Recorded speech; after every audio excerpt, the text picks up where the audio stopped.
KSAD dan KSAU punya peluang jadi Panglima TNI. Tapi Jokowi diprediksi pilih KSAL. Itu kan jelas kalau calon Panglima TNI itu pasti dari Kepala Staf atau mantan Kepala Staf yang masih aktif, kan gitu aja. Cluenya kan itu, cluenya kan jelas. Saya ingin agar Presiden keluar dari pendekatan-pendekatan politik dalam pergantian Panglima TNI dan lebih mengedepankan dalam proses pendekatan normatif dan pendekatan substantif. Karena itu akan bisa membangun proses transformasi TNI. Kalau Presiden mengambil langkah pergantian Panglima TNI dengan pendekatan normatif dan pendekatan substantif, maka proses transformasi TNI bisa berjalan dengan baik. Tapi kalau kacamata pendekatan politik, kita akan sulit di dalam mendorong proses transformasi TNI. Ini kan masih ada batas waktunya, DPR masih akan melaksanakan sidangnya sampai nanti pertengahan Desember. Saya meyakini bahwa pasti sudah sudah ada mekanisme yang sudah dilakukan oleh Presiden, karena memang suratnya nanti akan melalui Presiden kepada Ketua DPR, dan siapa, bagaimana calon yang akan dipilih, apakah itu terkait dengan kinerja dan lain-lain. Tentu saja Presiden sudah mempunyai pertimbangan terkait dengan hal itu, dan saya tentu saja meminta sebelum reses atau penutupan masa sidang dari DPR, suratnya sudah diterima oleh Ketua DPR. KSAD dan KSAU punya peluang jadi Panglima TNI. Tapi Jokowi diprediksi pilih KSAL. Pengamat militer dari Institute for Security and Strategic Studies, Khairul Fahmi, mengatakan 3 kepala staf TNI punya peluang menjadi panglima menggantikan Jenderal Andika Perkasa yang segera memasuki masa pensiun. Namun, dibandingkan dengan KSAD Jenderal Dudung Abdurrahman dan KSAU Marsikal Fajar Prasetyo, KSAL Laksamana Yudo Margono dinilai punya peluang paling besar untuk dipilih Presiden Joko Widodo sebagai Panglima TNI berikutnya. Menurut saya, sepanjang belum pensiun, peluang jelas besar dan kuat untuk Laksamana Yudo Margono, kata Fahmi Selasa 22 November 2022.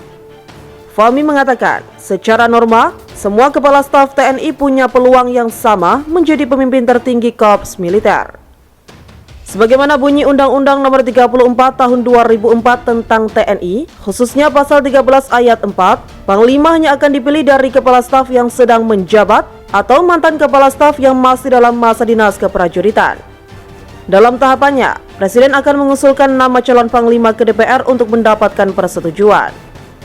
Pengusulan nama sepenuhnya merupakan hak prerogatif Presiden, dan menurut saya ada banyak aspek maupun kepentingan nasional yang bakal jadi pertimbangan Presiden, ujar Fahmi.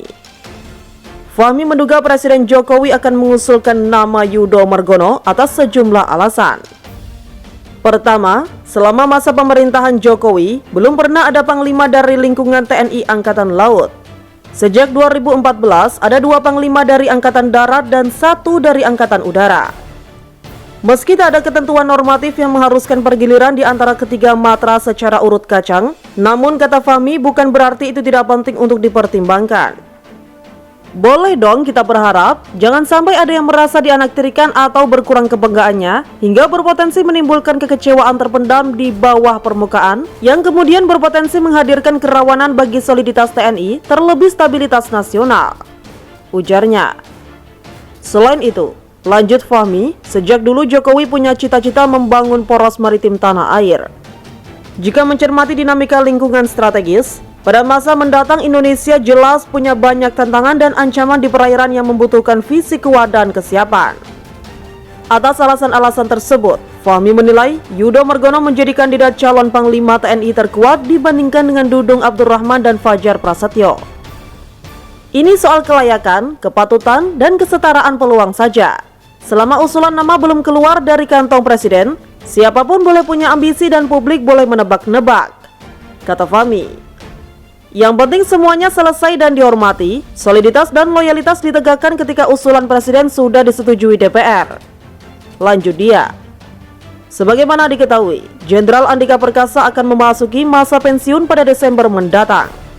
Kepala Staf Kepresidenan Muldoko mengatakan, Presiden Jokowi segera mengirimkan surat Presiden pergantian Panglima TNI. Namun, ia belum dapat memastikan kapan surat itu dikirimkan oleh pemerintah ke parlemen. Ketua DPR Puan Maharani pun sudah menagih Jokowi agar surprise segera dikirimkan sebelum masa reses DPR. Ia percaya Jokowi telah mempertimbangkan banyak hal sebelum menentukan figur pengganti Andika. Siapa, bagaimana calon yang akan dipilih, apakah itu terkait dengan kinerja dan lain-lain, tentu saja Presiden sudah mempunyai pertimbangan terkait dengan hal itu.